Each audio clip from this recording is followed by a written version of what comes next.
What if the greatest defensive structure in the world was never meant to keep human invaders out, but to keep a primordial terror trapped beneath the earth?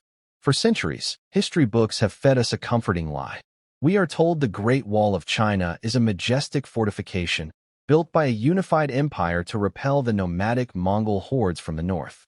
But look closer.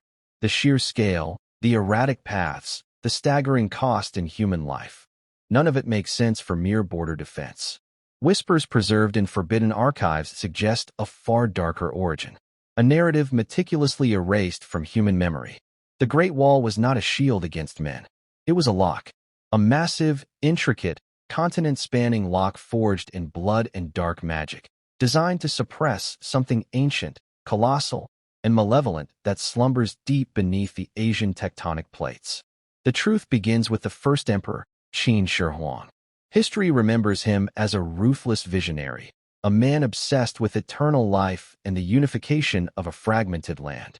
Yet, secret imperial diaries recently unearthed from a sealed tomb reveal a man driven not by ambition, but by overwhelming, suffocating terror. He did not seek the elixir of immortality merely to rule forever. He sought it because he believed a mortal lifetime was not enough to keep the apocalypse at bay. His diviners had shown him a vision of a terrestrial entity, a cosmic horror older than the earth itself, shifting in its subterranean slumber. The emperor knew that if this primordial being were to wake, it would shatter the world.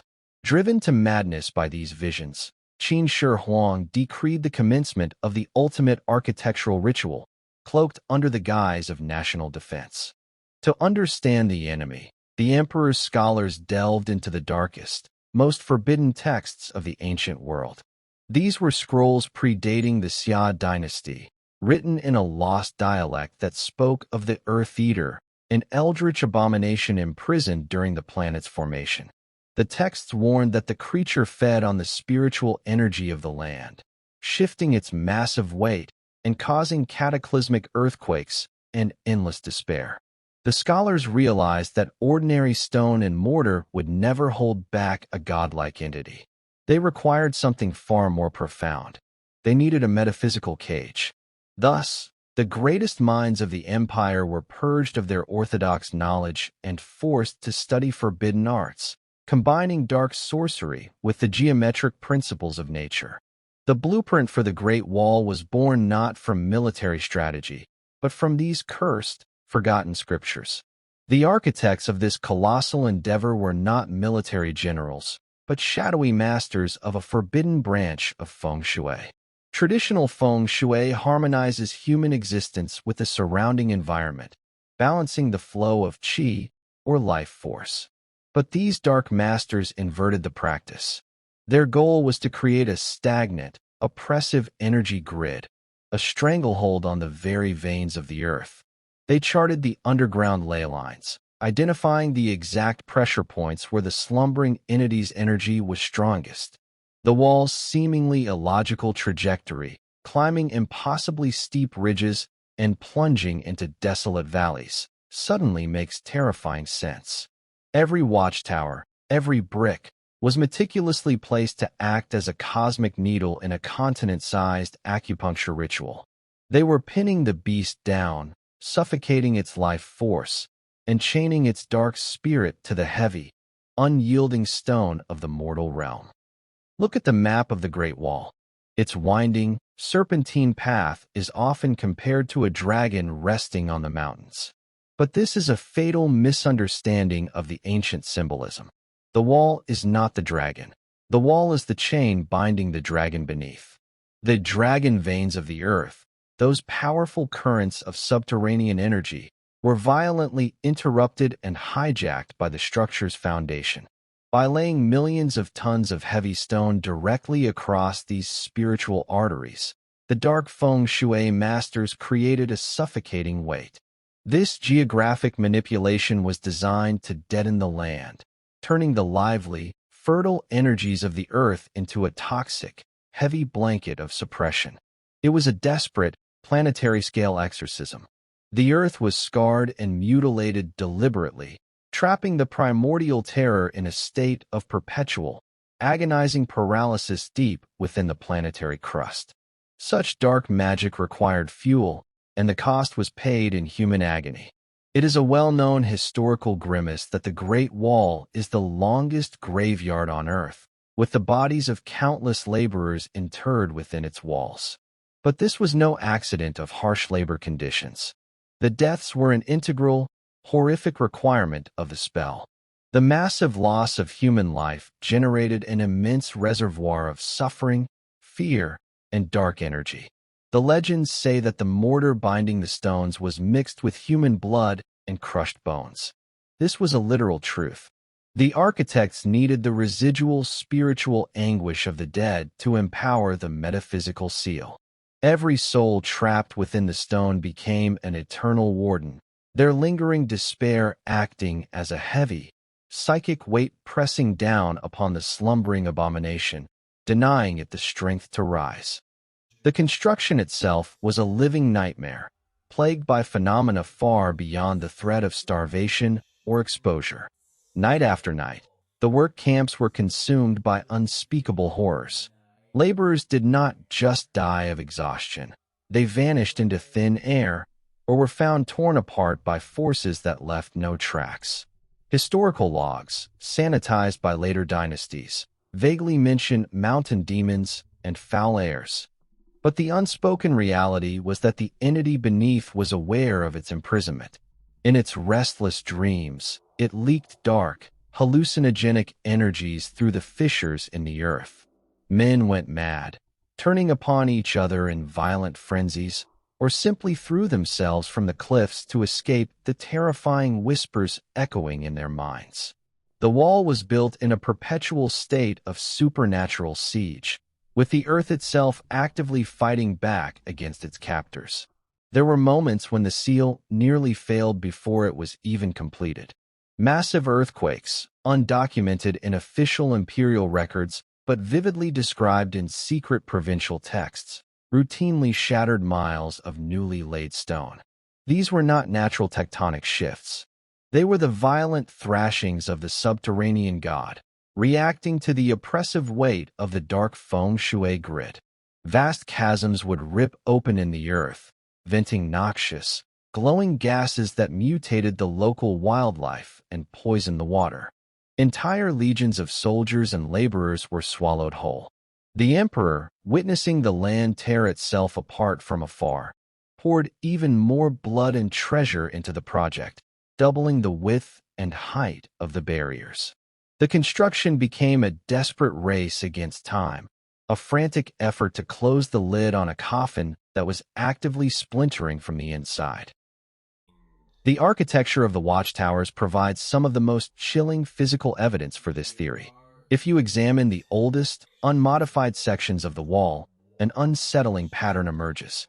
Many of the arrow slits, defensive embrasures, and observation ports do not point outward toward the vast Mongolian plains. Instead, they angle sharply downward or inexplicably face inward towards the heart of the empire itself. Why would a defensive line watch its own territory? Because the threat was not arriving on horseback from the horizon. The threat was directly beneath their feet. The guards stationed in these isolated towers were not watching for invading armies. They were monitoring the ground. They were the listeners, tasked with reporting the slightest tremor, the faintest subterranean groan, or the emergence of any dark anomalies seeping from the porous earth. And what of the Mongols? The fearsome nomadic warriors whom history blames for the wall's necessity? A radical reinterpretation of ancient geopolitical movements suggests a mind-bending alternative. The Mongol hordes were not trying to invade China for its riches. They were trying to flee. The steppes to the north were directly situated over the shallowest parts of the entity's prison. As the creatures stirred over the centuries, the northern lands became corrupted, plagued by unnatural droughts, spontaneous plagues, and maddening psychic static. The Mongols were driven south by an instinctual, overwhelming terror of the very earth they rode upon. Alternatively, perhaps some Mongol shamans, aware of the Dark Pact, sought to breach the wall not to conquer, but to deliberately break the seal and unleash the apocalypse upon their enemies. In either case, human conflict was merely a sideshow to the cosmic horror below. Centuries passed, and empires rose and fell. When the Ming Dynasty took power, they initiated the most famous and massive expansion of the Great Wall, encasing the ancient rammed earth cores in the iconic stone and brick we see today. Official history claims this was a reaction to renewed northern threats. But secret Ming archives, hidden in the depths of the Forbidden City, reveal a panicked administration. Ming geologists had discovered the crumbling ruins of the original Qin-era seals. They realized the ancient wards were fading, and the terrestrial entity was growing restless once more, causing unprecedented climatic shifts and anomalous disasters. Terrified by the burden of this inherited cosmic prison, the Ming emperors launched a desperate, frantic campaign of reinforcement. They rebuilt the wall not with mere military defense in mind, but by heavily fortifying the dark feng shui architecture, sealing the beast for another few centuries. Fast forward to the modern era. The Great Wall stands as a premier tourist destination, its dark purpose thoroughly sanitized by time and commerce. Yet, strange anomalies persist, ignored by mainstream science. Independent geophysicists surveying remote, unrestored sections of the wall have recorded inexplicable magnetic fluctuations and bizarre, localized gravitational drops. Deep acoustic scanning reveals vast, hollow chambers miles beneath the bedrock, chambers that defy natural geological formation. Locals in surrounding villages still share hushed folklore about nights when the ground hums with a low, maddening frequency, causing pets to flee and birds to drop dead from the sky. These are the symptoms of a seal under immense, impossible strain. The primordial entity is not dead. It is merely waiting, its patience measured in eons, slowly testing the weakening boundaries of its stone cage. A few years ago, an anonymous whistleblower, claiming to be a structural engineer involved in a covert government assessment of the wall, leaked a devastating dossier on the dark web. The documents contained classified satellite imagery layered with deep penetrating radar scans.